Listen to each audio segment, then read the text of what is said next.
Have you ever noticed you can play the pentatonic scale perfectly, but somehow your solos still sound flat? Not wrong, not terrible, just kind of ordinary, maybe something you've heard enough times before. Most guitar players spend years learning scale patterns, but they never learn how to connect those scales to the chords underneath. And that creates a huge gap between knowing notes and sounding musical. So today I'm going to show you a ridiculously simple trick. 3 tiny triangle shapes on your fretboard. And once you start mixing them into your pentatonic solos, particularly when you're playing the blues, you're going to sound like you're following the chords without learning a bunch of complicated theory. So let's take a look at the first triangle. That's right here, starting on the 5th fret of low E. And then we have the next note here, which is the 4th fret of the A string, and then 5th fret on the D string. These 3 notes right here make that first little triangle shape on our fretboard. Next up, the second triangle shape, starting on the 5th fret of the D string, and then 6th fret of the G string, 5th fret of the B string. Then last but certainly not least, our third triangle shape. We start on the 9th fret of the G string, 8th fret of the B string, 9th fret of the high E string. And these 3 triangles are all highlighting just one chord, as I said, and that's an A7 chord.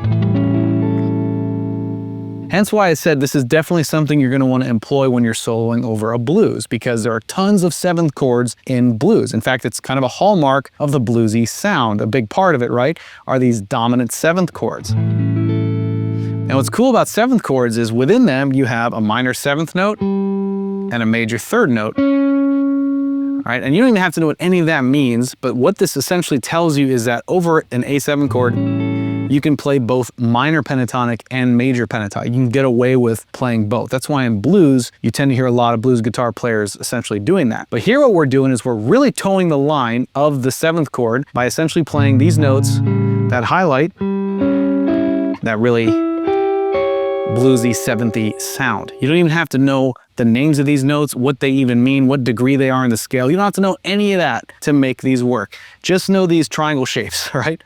We're simplifying it as much as possible. If you know what a triangle shape is, right, you can make it on your fretboard. We're only going to be focusing on just the one chord in this progression, the A7 chord, right? So you can pepper these notes within the triangles into your normal pentatonic stuff. Now, you're not really playing them like chords, right? I mean, you could if you wanted to, give it a little stab, you know, but I recommend that you break these up, you know, doing something like...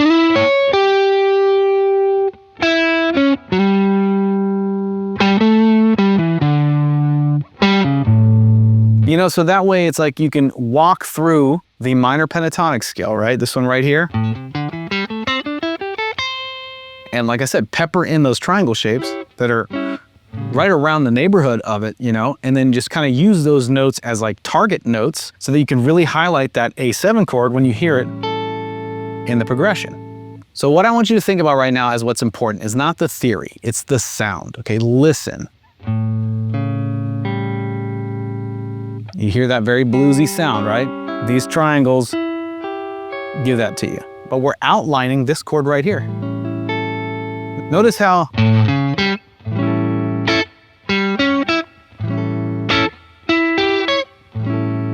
every one of those triangles, when I play in the context of the chord or play the chord right next to it, it works, right? Like it sounds like it's part of that because it's essentially what we're doing. We're breaking up that 7th chord into these little triangle shapes. By the way, if you're getting value out of this lesson, do me a favor, hit that like button and consider subscribing to our YouTube channel if you haven't already. Now, one thing I especially want you to notice about the 3rd triangle is how it sits right outside of where you're normally used to playing, especially if you're playing the A minor pentatonic. And it naturally can create some fresh sounds for you. And that's exactly what we want, right? So let's stop thinking of these as separate shapes now, and let's put them all together, connected by the A minor pentatonic scale. And let's see what we can come up with. Just remember, I want you to think of the notes in these triangles as target notes, or you can think of them like checkpoints, right? You've got your pentatonic scale, and scattered through it, you've got these triangle targets. Now, before we even throw in a backing track, let's just play solo, right? Just us and our guitars. You know, I'll just kick it off with playing that A7 chord. Now, let's just play some simple notes in pentatonic. And then let's connect this to one of the triangles.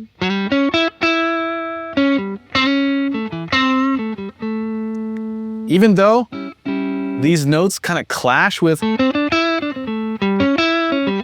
there's just kind of ways to make them work. And that's the cool thing about seventh chords, is it kind of lays out the red carpet for us to go between these different tensions of like major and minor sort of sounds, right? So yeah, same thing. Like let's just play a simple pentatonic lick. And let's work in one of the triangles.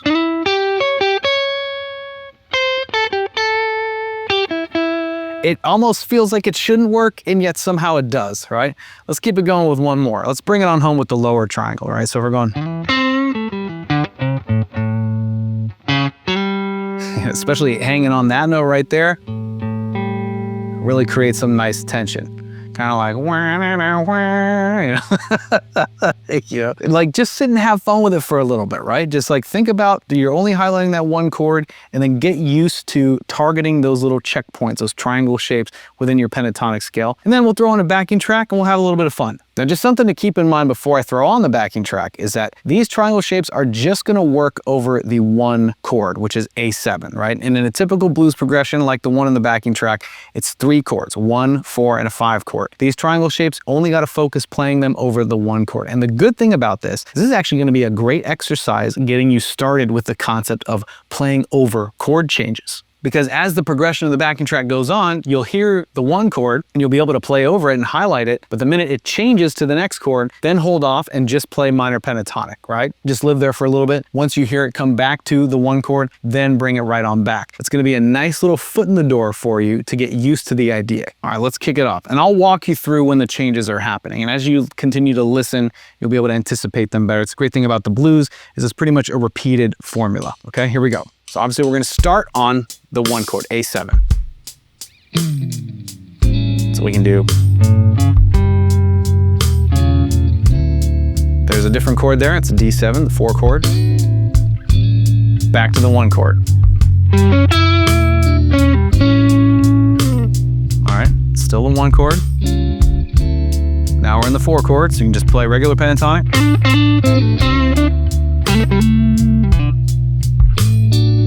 And there's the one chord again.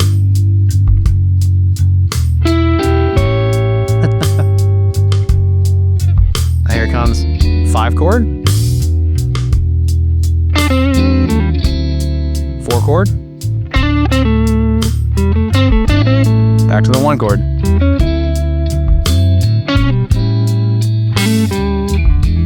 And then there's a 5 chord. Back to the one chord, right? So, and then it just repeats. So we'll do another full cycle of this, right? And then there's the one chord. For now, you can just play those triangle shapes. Just get comfortable with them. And then when you hear a chord change like that, 4 chord, play a little pentatonic. There's the one chord.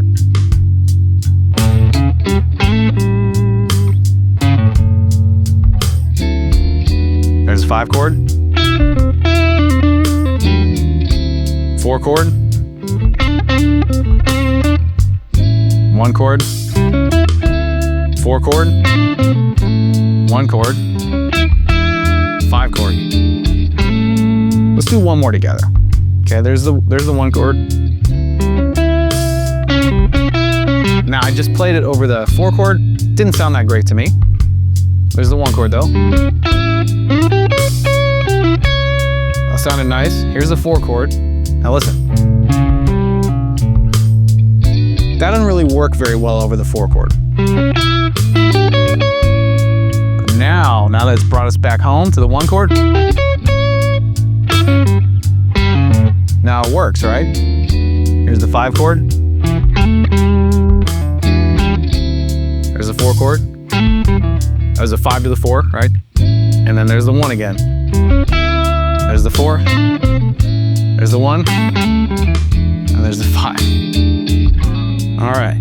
Now feel free to go back in this video and rewatch the part where we're just sort of loosely jamming together, right? And I'm kind of talking you through the changes. That'll help you get more accustomed to it. And just pay attention to how often I would move between the scale and the triangles. Like I said, I would focus on the triangles when we'd hit that one chord, and then just play pentatonic licks, really simple ones, right? Whenever those other chords in the progression would hit. Because see, the goal is not to replace the pentatonic scale.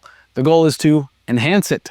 So today we learned why only playing pentatonic in your solos can often sound incomplete, especially if you've done it for a really, really long time. And how these 3 simple triangle shapes can help you outline a 7th chord when you're playing over a blues progression. And this will work over any type of blues backing track in the key of A, right? If you got that A7 chord in there, those triangle shapes will work guaranteed. And as you saw and heard, they sound strongest right over that 1 chord, right over that A7 chord. So that's why I want you to use them as checkpoints inside of your pentatonic playing.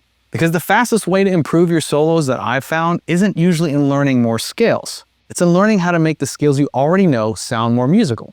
And if you want to learn how to connect shapes, chord tones, and soloing across the entire neck in any key, mind you, not just the key of A, I want you to have this. This is your next groundbreaking guitar lesson on how to instantly solo in any key. It's going to show you how to see the fretboard as one connected system so you'll always know what to play and where to go next.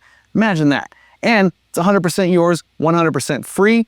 All you got to do is click here to claim your free copy, or check the link that I left for you in the description box, or if you're watching this on TV, go ahead and scan that QR code with your phone. You know, if you ask me, the difference between an average solo and a great solo is often just a handful of notes that actually connect to the chord underneath. Sometimes that's really all it takes.